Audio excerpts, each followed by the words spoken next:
Hey everyone, since I've been asked that question so often, I decided to go for my first YouTube video concerning an inner world travel. So, many of you asked me what exactly is an inner world travel and what do we do when we go on an inner world travel. So, we agree on a date and on a time, and we can do it via Zoom or Skype, or we can meet person to person. And I will guide you in a short, relaxing meditation into your inner world. The inner world travel stems from the shamanic tradition. So you can distinguish between the lower world, the middle world, and the upper world. Every inner world travel starts in the middle world, which is very similar to the world that we actually right now live in. And in this world, you will find a lot of symbolisms and images that are connected to your everyday life.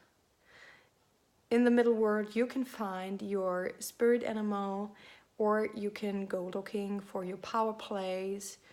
We can make a travel into your heart center and have a look basically how it looks around there, if there's anything that you might want to change, or for example, if there's still heart wishes that want to be seen and recognized and want to be translated into manifestation into real life.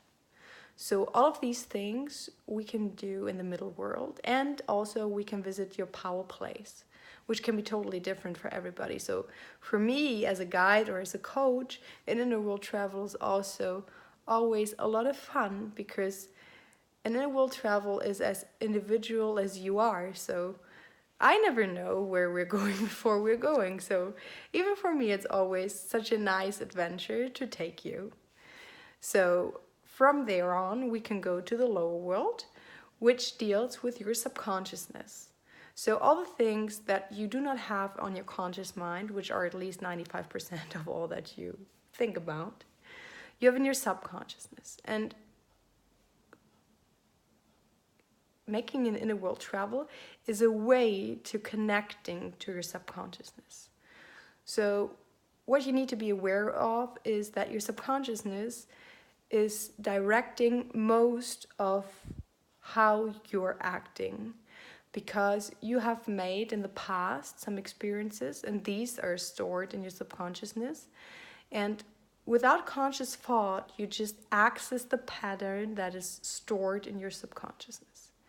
So there might be some patterns for you, for me I know that they are, that are not the way that you want them to be, meaning like there might be situations where you're triggered and you start reacting with sadness or with anger or with whatever, but that situation is not something that you choose, but that just happens to you.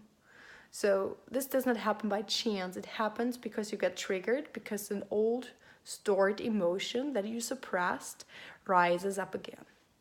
So it might be that these actions and reactions hinder you in reaching a goal that you might want to accomplish, or you're just kind of fed up with reacting the same way all the time and keep repeating loops and different patterns all the time and not finding a real good way to break out of them.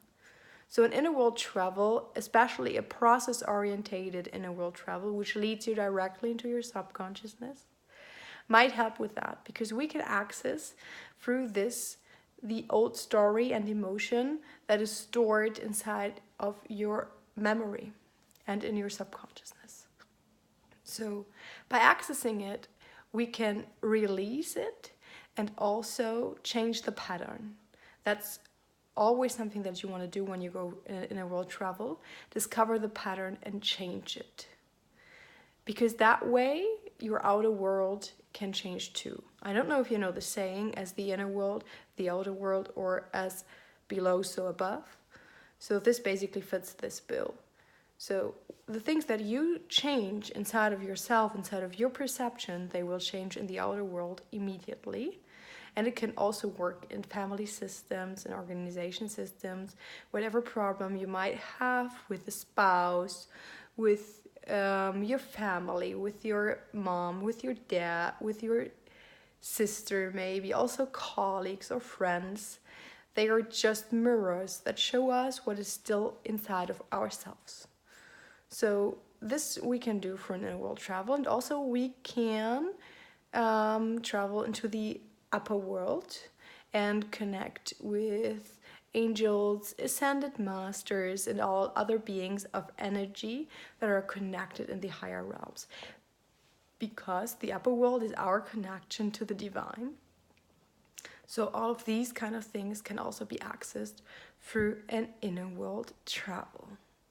If you have any questions, any more examples or stories that you want me to share, just let me know and I'll gladly drop them. I hope you're doing awesome and I'm wishing you a beautiful day.